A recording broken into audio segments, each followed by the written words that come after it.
welcome to the Chesapeake Today Show. It's your Executive Director, David Liu. And Candace Montgomery, Director of Life Enrichment. Candace, we are into the month of March. I know, spring is coming. We did. and last week, oh goodness, Ash Wednesday. Yes, we did. And the day before, Fat Tuesday and Mardi Gras, etc. Oh, my word. So tell me about the dinner club. I think we were all ready to pop after we ate all that food, I will say that. But it was a great time. So we started at 5. We had the Jubilee Dixie Band was here, which is kind of a branch off version of another band that we typically use, but they're smaller. Just played all of that, just Louisiana style, high energy music. Of course, the day before, we had folks come to Chesapeake Room to decorate a mask. Yeah. If they wanted to, put their feathers and beads and all the things. And a lot of people took part in that, but I was so intrigued to see the folks who had masks from their travels and the intricate ones from when they've actually been to Mardi Gras or whatever. Yeah. So it was just neat to see the energy and the creativity of everyone, and everyone really got into it. The food was great. I can tell you, I didn't hear anything but praises for the culinary team. Yeah. So tell me about the jambalaya, or etouffee. They're so close. Yeah, the They're shrimp so etouffee. So yeah. the etouffee, Yeah. Shrimp, rice, and had a little bit of a gravy on it. Yeah, I'm not sure exactly what is in that sauce, but there was peppers, like green peppers. But it wasn't, because some residents were concerned that it was going to be overly spicy. I was like, no, I'm pretty sure it won't be. And he did a good job of making it to where it was, you still got the flavors, but it wasn't spicy, if that makes sense. Yeah. And the king cakes, oh my word. Were there any babies in the king cake? We didn't put any babies in there. Okay. Choking, I was a little concerned about that. But we had the conversations at the table about baby and tradition and different things, but no actual baby to be found. Yeah. And I know the appetizer started out with the muffaletta. Yes, the muffaletta, yeah. And the muffaletta is what I remember. And my sister just came back from New Orleans, and I guided her to this general store that's real close to Café de Moon, which is where you get the beignets and the coffee. Yeah, right. And in this general store right near the market, not far from the St. John's Church, I think it is. Someone will correct me, it may be a different name. But muffaletta is like a submarine sandwich that has different, meats and a little bit of variety of just different, I'll call it cold cuts, but it's wonderful meats. And then it has this olive type of relish that really sets it off. Yeah. And it's just a very, very popular sandwich. I mean, you got muffalettas, and then, of course, you got po' boys. Right. And po' boys is where you're going to get your fried shrimp, and you're going to get the oysters and all the other Cajun-type foods. Hot, I guess, yeah. But this little muffaletta, it was like a pinwheel almost. It's like a little It was muffin. cool. So he created, rather than a sandwich you would traditionally, into this tasty little morsel. Yeah, residents loved it. It was great. I felt like it really touched on all those highlights of the flavors. Yeah. It was interesting. So dancing and all was good. So, I think for residents to know that between yourself and Julian and Kurt, just, planning events, having some fun, and just neat to see an extension of an option, a dinner club. Yes. That complements and happens at a different frequency than wine club, but just neat to see. It was, and we had a lot of hurricanes that were consumed. Yeah, and here we didn't think it was hurricane season. I know, but in the Chesapeake Room on Tuesday night, it was for sure. What fun. I think the favorite part for me was when Mr. Robinson, the last song that the group played was When the Saints Go Marching In, and Mr. Robinson was like, he initiated it, and everyone, we all got up. I mean, there may have been 5 people sitting.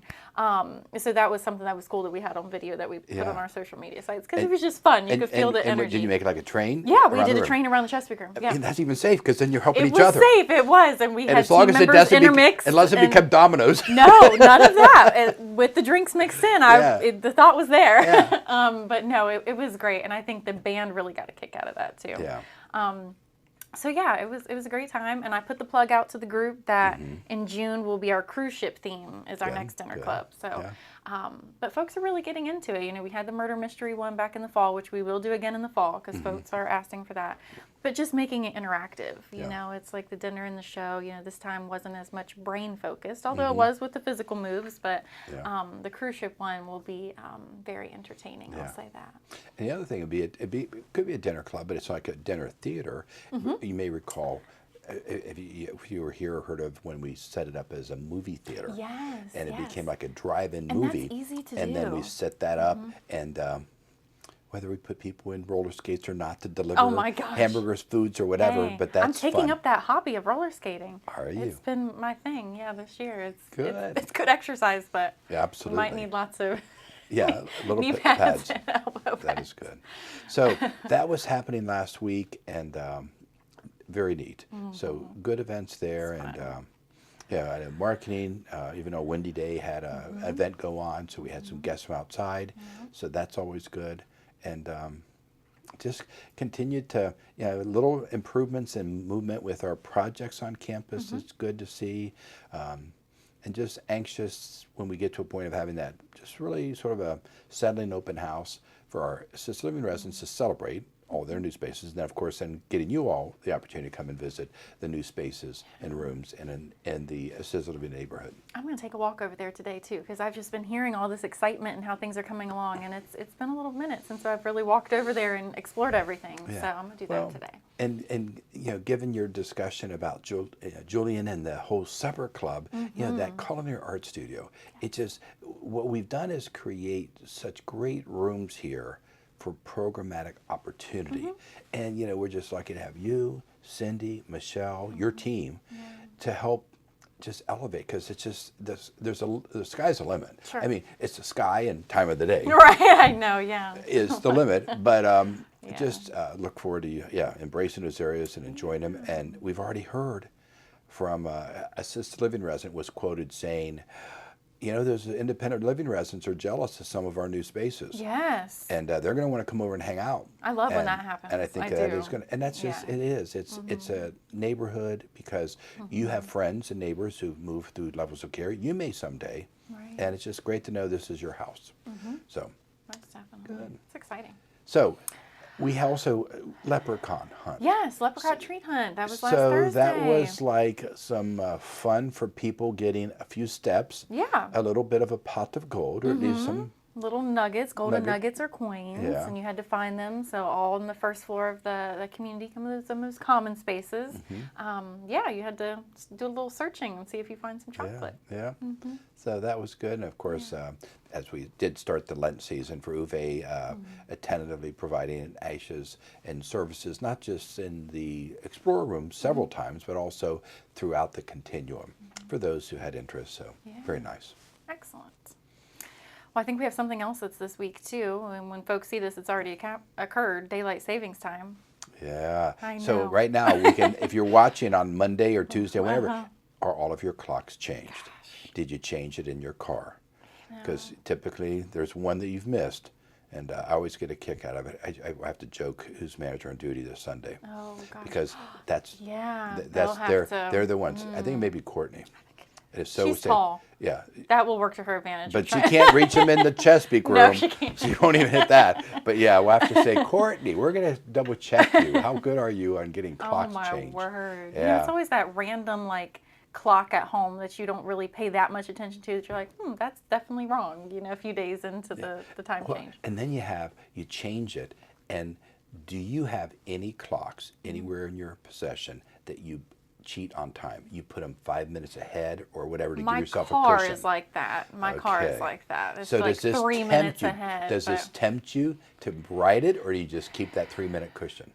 I keep the 3-minute cushion in my car for sure, but at home I don't necessarily build in that cushion. Yeah. Because I feel like I have my phone, I guess. But Well, I too. I will copy you.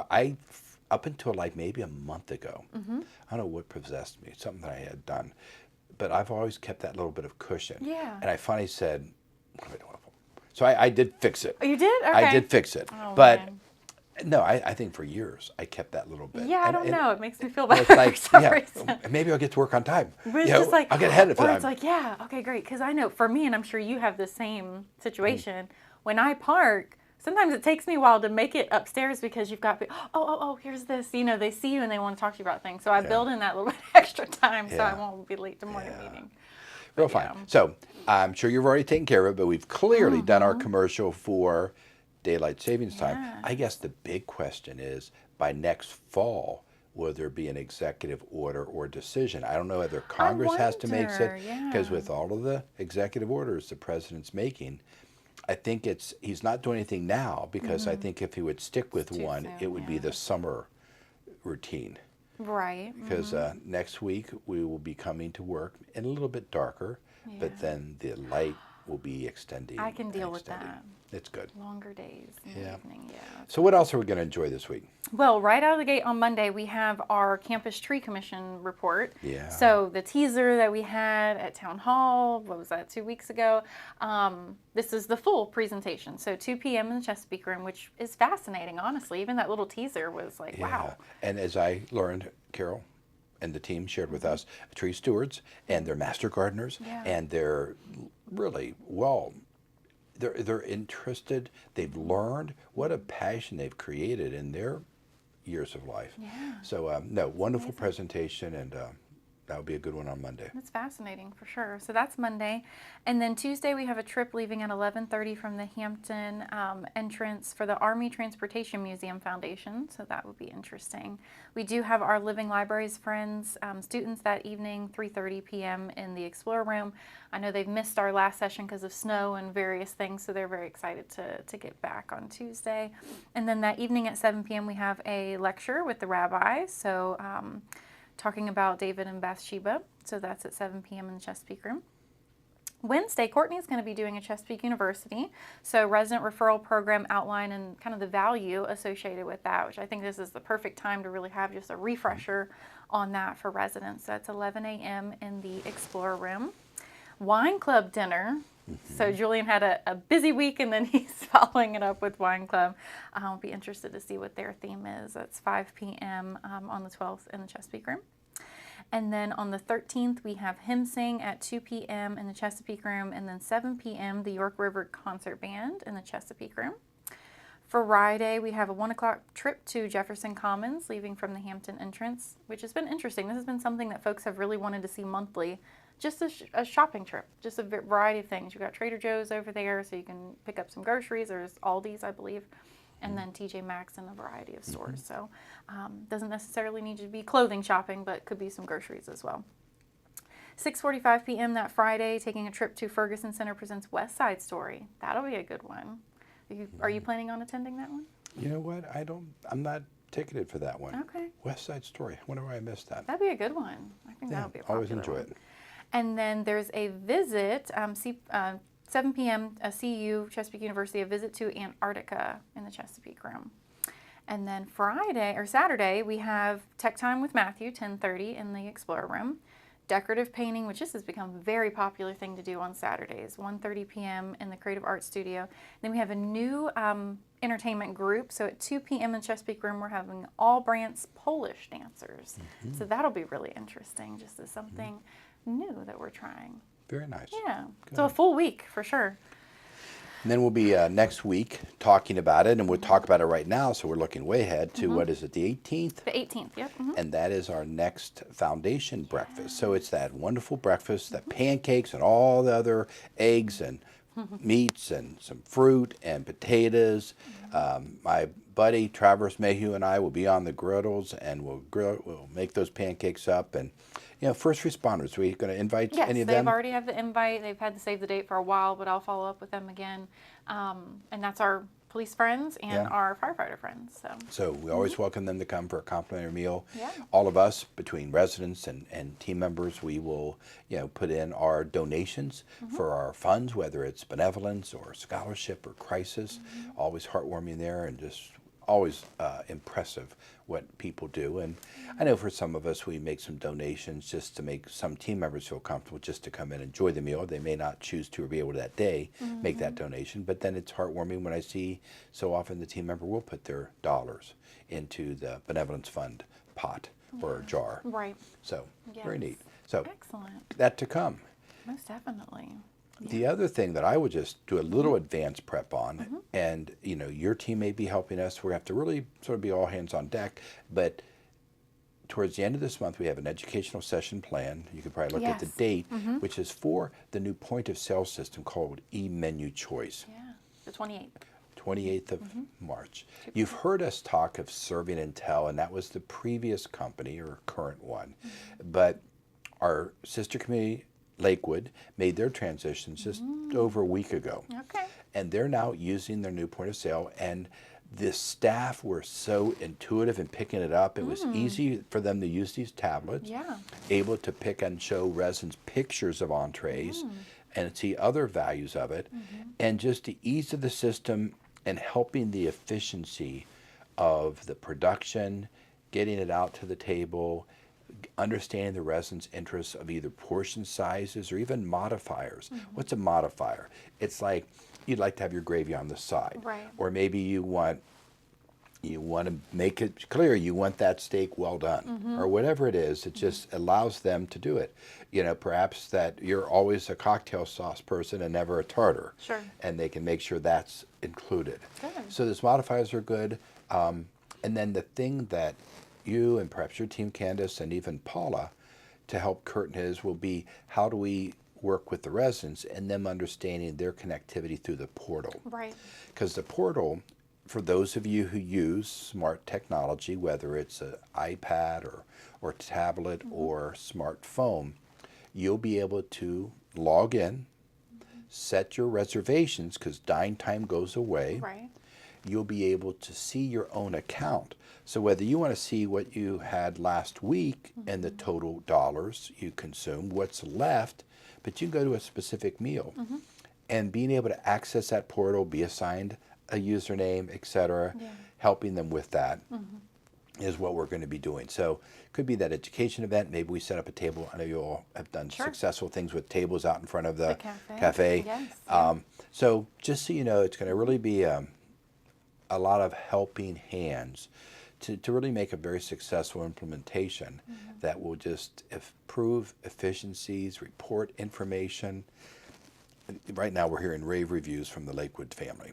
So something to look forward to. Most definitely. I think it's going to be, just from the little bit that I've seen, very user-friendly, because I know I'm sure that's something residents are concerned about, but a really great opportunity for a lot of different avenues with culinary. So. And one piece of it that may also help our unit guests is it's an added reason for residents to let us have their picture. Oh, most definitely, yes. Because if we can get 100% compliance of pictures on Uniguest and in this new e-menu choice, it's so helpful that when we're making sure we're having accuracy of your account being charged, and absolutely for new servers to get to know your name, that face recognition, picture recognition, seeing your name in their tablet, because they'll actually see a profile. Your picture there. So we're going to be really asking help, and this is probably one of the big areas that your team will help us with, Paul, and that is how do we get profile set up on Uniguest better, and how do we make sure that we transfer pictures in? Yep, most definitely. So things to come. Definitely. A lot of things going on this month. It's exciting. Yeah, and then we'll be getting prepared for spring, and obviously we've got Easter now in April this year, so we can now do our 6-week countdown from really last week, so we'll be here before we know it. But good things happening, and of course anticipating not just that change of longer days and this time change, but just warmer temperatures. Yes, I cannot wait. Very excited for that. Well, I know we have a good interview today. We do. Look forward to introducing you one of our newer team members, a delightful individual you're going to want to meet and learn about. So at this point, I think we've covered this first part of the show. Thank you for this and being with us, and we'll stay tuned for an interview. See you next time.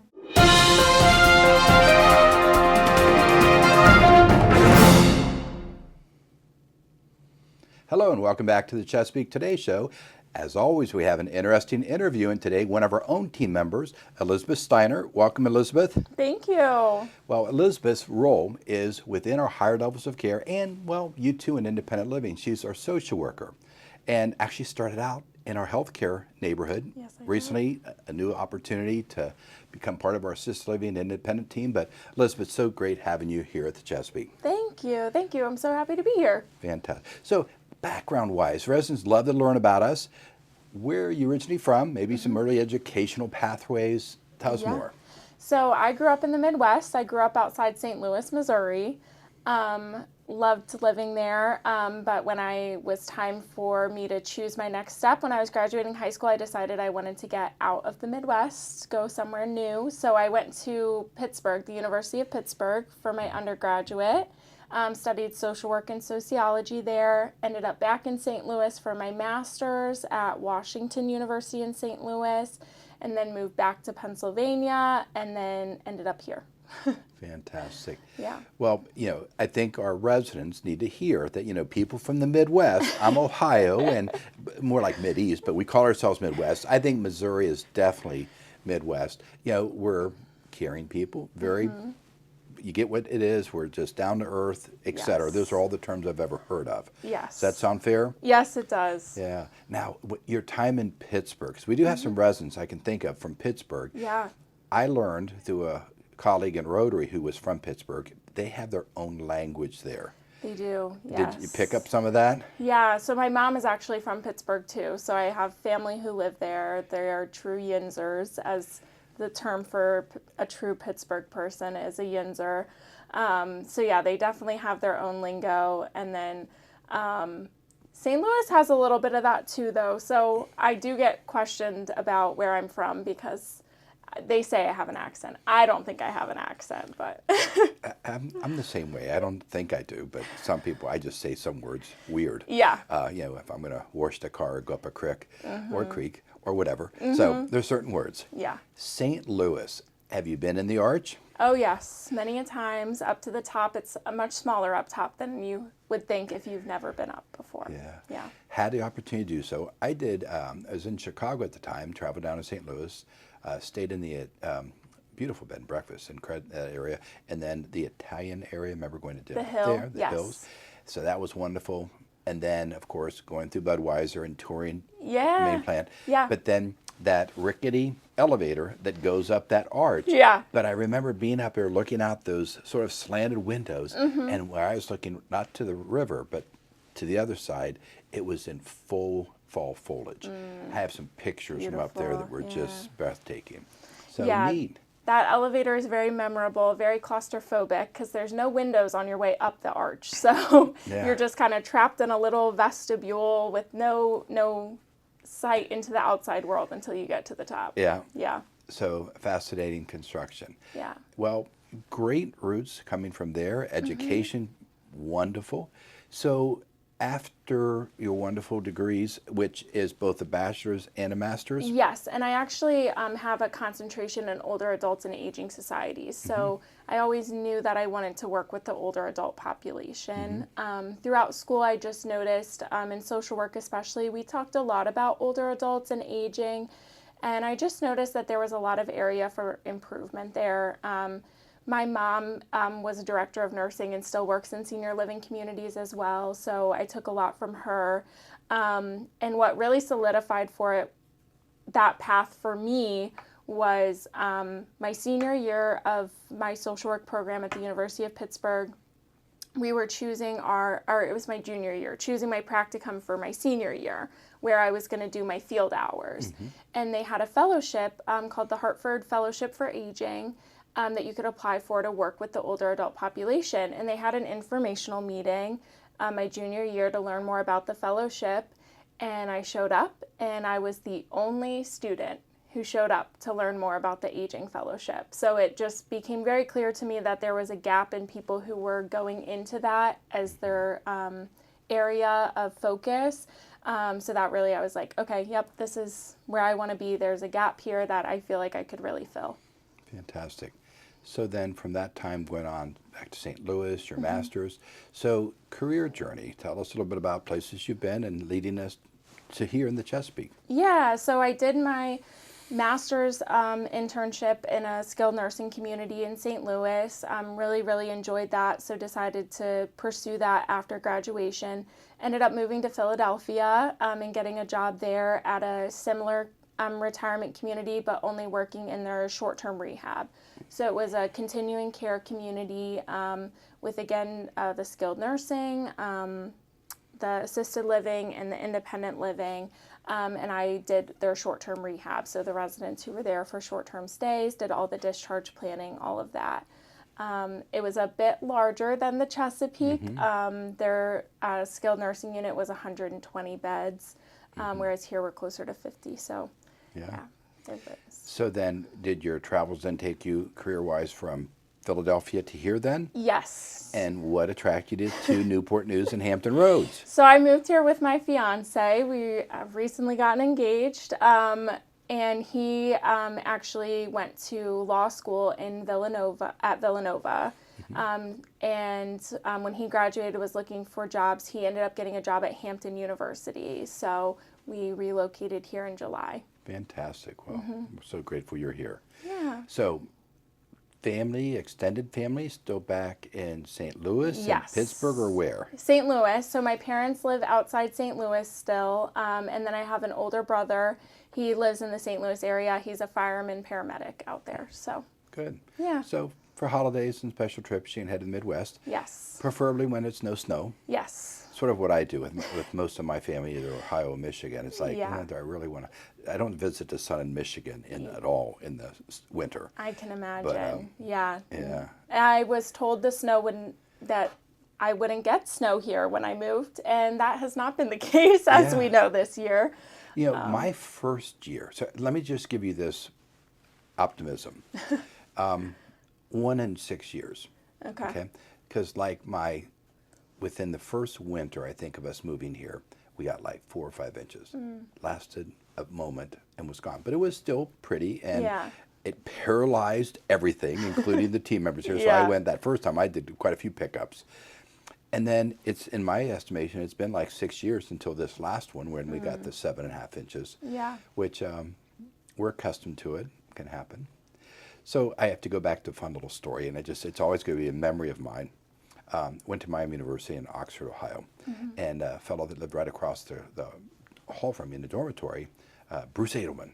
And Bruce was from St. Louis. And he had a poster, because back then in dorm rooms, you put up posters on walls. And in the dorm room, he had one that was flat, and it was a guy really huffing and puffing, and just said, "Ski, Missouri." Now, I think the humor to that, if I remember correctly, was other than a little bit of some Ozark Mountains on or whatever, it's pretty flat. Yes. And here this guy was like, and he may have been pointing up a little bit. I don't remember what it was, but it just had a memory of it. And he Yeah. just always chuckled at that whenever I looked at that poster, Ski, Missouri. Not a lot of skiing in Missouri. I can attest to that. Yeah, and it was clear he attempted to doubt her. It wasn't like he was going cross country, so it was funny. But anyways, that's been in the state. It just it's when you drive across the plain states and the middle part of this country, it's amazing. Yeah, well, I will say the one thing I'm really enjoying here is being so close to the water. Because growing up in the Midwest, the closest beach was a good 12-hour car ride away, at a minimum. So I would rave about the beaches here, and a lot of the people who are from here are like, I mean, they're fine. Yeah. And I'm like, yeah, but compared to where I've lived, like Fort Monroe, Buckroe Beach, even those beaches here on the peninsula, I think are beautiful. Yeah. Yeah. I would agree. And, and I say this, and I think people have lived here all their lives. When I say, I've lived a couple more spots than you have. And when I add in Chicago, or I add in, Honolulu, even the time that I spent in Lancaster, Pennsylvania, which is a beautiful area, Yeah. I find this to be my favorite because of the beach, the water, Yeah. the history. Yeah. And yet 4 seasons, but not nearly the 4 seasons that you and I have Yes. experienced. So so it's good for local people. So Candace, our executive producer, she's listening, so she's hearing us tell you've lived in a good spot all of your life. So that's the way it goes. Yes, very much so. It's been fun. Yeah. So as we look in the future, what are your career aspirations? What do you've obviously, I appreciate and value your dedication and decision to serving older adults, but what's your ambitions? Yeah, I definitely see myself growing in a senior living community, to maybe more of a leadership role down the road someday. But I really love social work right now. I love the day-to-day interaction with the residents. I love being more hands on the ground, and kind of more that direct care right now. But down the road, maybe helping develop better systems, because I think there's a lot of places where senior living communities excel. And of course, there are areas for improvement. And just seeing how, as the next generation ages, how we need to change and evolve our senior living communities, and how I can be a part of that to make improvements as the next generation comes into these communities, because we know senior living communities can sometimes have a stigma attached to them, or even our healthcare neighborhood or our assisted living neighborhood can kind of have a stigma attached to them. So how we can change kind of the culture around that to make sure people know that that care is available to them and they can utilize it when they need it. Great. Well, I'm sure residents listening are saying that's the type of dedication, vision that we hope for our current generation to help us as we all age. And, I can only chuckle that, could it be in 15 years that I'm back saying, Elizabeth, Candace, I'm here.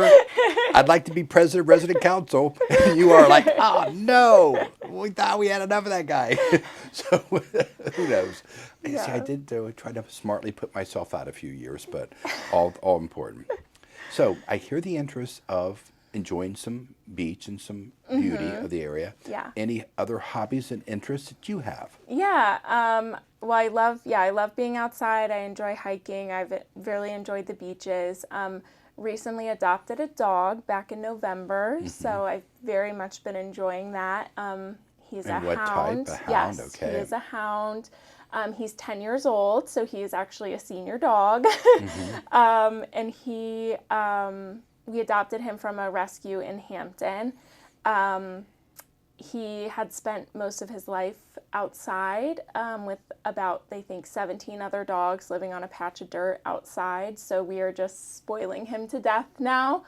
And that's been a lot of fun. So I am a big animal lover. I really enjoy reading. I have a Kindle that is like my best friend on the weekends. And then I'm a sports fan. So my fiance and I are both big sports people. So now that baseball season's starting, that's my sport that I love. So I am a St. Louis Cardinals fan. So I do follow them. And we try to go to like the AAA games and stuff around here once those start too. Yeah. Yeah. So you got the two different options. You got the Norfolk team, which what is it? Norfolk Tides. Tides. Thank Yeah. you. And then you've got the little local team, the Pilots. You heard Yes. about them? I have heard about them. We have not been. We yeah. used to have Chesapeake little box. What is a box? And Travers Mayhew, if he watches, he would say, "Oh yeah, Dad, we should have that again," because it was a box where you had folding seats, and you'd sit in there, and it'd either be residents or team members, and watching this.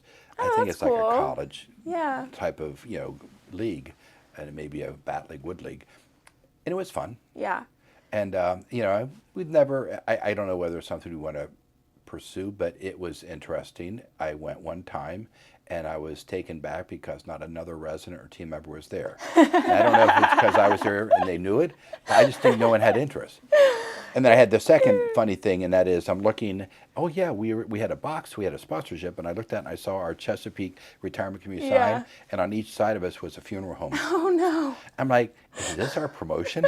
I said, this doesn't quite feel right. Yeah. No. So Candace, needless to say, that's why I haven't said to you, should we keep buying it? But if it's of interest, I know Travers and other residents will tell me they enjoyed it. So Yeah. residents and baseball, as you Yes. like, really goes back. Yeah, and we will go to any sporting. I'm pretty big. My fiance will watch any sport, and he actually works in the athletic department at Hampton. So he's dragged me to a couple Hampton games so far, and we'll do that. But he'll find random small colleges because there's no professional sports teams here. We Yeah. did get away from that from St. Louis, Pittsburgh, Philly. We kind of always had those major sports teams. So we're exploring the smaller stadiums now. Yeah, which is fun and interesting. Yeah. St. Louis Cardinals, though, you clearly have had during your lifetime some wonderful baseball, Yes, we some great definitely successes. And I've been for that spoiled. small market, I always compliment when I see small markets doing well in professional sports. Yeah. So very cool. Yeah. Coon dog. Yeah. Now, or I said coon, you said hound. Am I correct in that saying, is it a coon hound? Yes. Okay. They- About how tall? Tall as a table? A little bit No, a shorter? little shorter. He's on the smaller side. He's about 50 pounds. And color? He's tricolor, so he's got black, white, and brown. Mm-hmm. Yeah, he's a real cutie. He's been getting into some trouble. He loves to dig, so we have some garden beds in our Mm-hmm. backyard that he has dug up. They are dead from the winter. He made himself a nice little hole, and he'll just curl up and look up at us, so proud of himself for his hard work whole- that he yeah. did. So my son Nathan, the one that's up in northern Michigan, they have 2 hounds. And Shirley and Lucy, whatever. They're brown. Okay. And then they have 2 Australian cattle dogs. Oh my goodness, high energy. And I talked to, this is Nathan, we were talking on Sunday, and he said, Dad, not just Andrea and I, but the dogs need spring.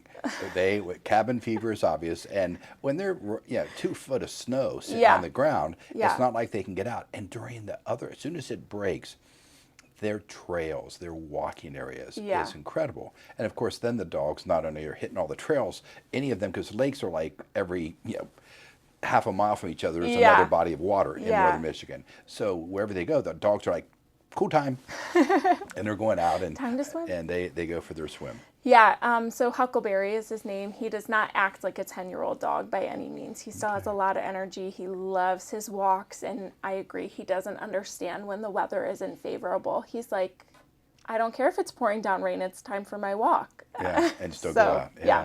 Yeah, and that's something. What fun. Yeah. So you've been here at the Chesapeake now since last summer. Takeaways so far? I love it. I came for a tour even before I started with Donna as my supervisor, and just it's such a it's so welcoming. The staff members are so friendly when you walk around. The residents are so friendly when you walk around. They'll strike up conversation. There's nothing I love more than, like I had my first MOD shift this past weekend, and nothing I love more than walking down the hall and a resident, I'll say hello and they'll stop and say, now who are you? I'm like, I'm Elizabeth, the social worker. So I love that there seems to be a good sense of connection and a good sense of community here. The residents really seem to care about each other. They seem to care about the staff members, and the staff members seem to really care about the residents in turn. And that has not always been my experience at other communities I've been at. So. Yeah. Well, and I think for residents to hear that and to just appreciate that's an appreciation that you have. Yeah. I've just always been blessed to say, for me to have selected a career where I could create these relationships for so many years. And I'll have flashbacks thinking about certain residents at different points in time in my career. And it is just wonderful to think and to realize the relationships that we have. Yeah. And here I think it's a very strong part of our culture. Yeah, and I love my location of my office too. I'm kind of on that main hallway, and I have the window, so I'm going to shout her out if she watches. Miss Castle is one of my frequent, she always peeks in my window and waves if I'm paying attention when she walks by. So just those little interactions where you get to know the residents are wonderful. And that's what I'm really enjoying, switching from my role in healthcare to now the assisted living and memory support and independent living. I have a whole new population of residents that I'm getting the chance to build those relationships with, which is great. Good. Yeah. Well, maybe a final discussion that they would love to hear is talk a little bit about what is that role and relationship, and how are you of support to those in independent living? Yeah, so my place comes as more coordinating transitions in care. So if we have a resident in independent living who is going out to the hospital for a planned procedure, or they end up having a fall or out in the hospital, and they need to come to one of our higher levels of care on a short-term basis, I'm here to answer those questions, help prepare you for what that may look like. If you are interested or having changes in your health or your condition and you're interested in assisted living, I can answer all of those questions. And then I also work closely with the clinic, so if there's extra supports that are available in independent living, we can help with those too. I got a call the other day, someone had questions about their long-term care insurance, so I took a look at their policy to help them see if it would cover their home care companions, or questions about insurance coverage. I may not always have the answer, but I can certainly try to help. Yeah. Well, I think you being that point person, that resource, and as you're sort of alluding to, that educator, even if you're retrieving more information. And, with Candace here with us today, just the way that you all can help create these Chesapeake University classes. Donna can share some very successful ones she's had, which are always extraordinary attended, well attended. And it's residents wanting to understand what is the continuum like. It's for them to understand what does it mean to transfer to assisted living. Given our current state where we are, is to let residents clearly know that we want you to be on the list when you're ready to move. Yeah. And if someone's presented a home and assisted living, accept that. May not be exactly perfect, but there is such of a need to make sure people are moving through the continuum that you have to say yes or potentially be dropped to the list. Correct. Because some people may say, well, I thought I was ready, but I'm really not. Well, then you're not on the list. Yeah. And you're okay and independent. But we guide people there. Yeah, and that's what I'm here to kind of help you work through is it time to make that move right now? If you want to or have interest and just want to come over and tour and get an idea of the space, so when you are ready, you kind of know more about it to make you feel more comfortable, absolutely. But to your point, we do want to maintain more of an active waiting list so that when an apartment becomes available, we have someone who's ready to make that move, definitely. But yeah, I always joke, I think it was within my first month here, I worked Lobster Fest, which was wonderful and such a great time. And a lot of people there were like, oh, you're a new face, who are you? And I said, at that time, I was the healthcare social worker. And a lot of the residents, as sweet as they were, said, oh, that's great. I hope I never have to see you. Yeah, yeah. And I completely understand and respect that, but I don't want there to be, I want you to see the social workers here, both myself and Anika, our healthcare social workers, as resources that can help you guys. Yeah, well, and I think that's very important. I think as you become that sort of that face of Chesapeake University and helping us with some of these level of care discussions and start bridging that gap, because there are just so many topics. And it's just to understand some of the criteria, what are some of the things, it's understand they always are concerned and questioning, what is the medications, how do I handle that? Am I keeping my physician? Am I paying for extra supplies? You know, what is this extra second and third meal? And all these little nuances that you've now mastered. So look forward to attending your future classes, because I know they'll appreciate what you share. Yeah, absolutely. And if you stop by my office, give me a call. However, I'm always open to answer whatever questions. Fantastic. Yeah. All righty. Well, residents, I'm sure you're enjoying, as I have, to get to know Elizabeth Steiner. Welcome another Midwesterner. We are good people. And Elizabeth, so happy you're on their team. Thank you. Appreciate you being a part of it. And thanks for being on our show today. Of course. Thank you. All right. Until next time, have a great week.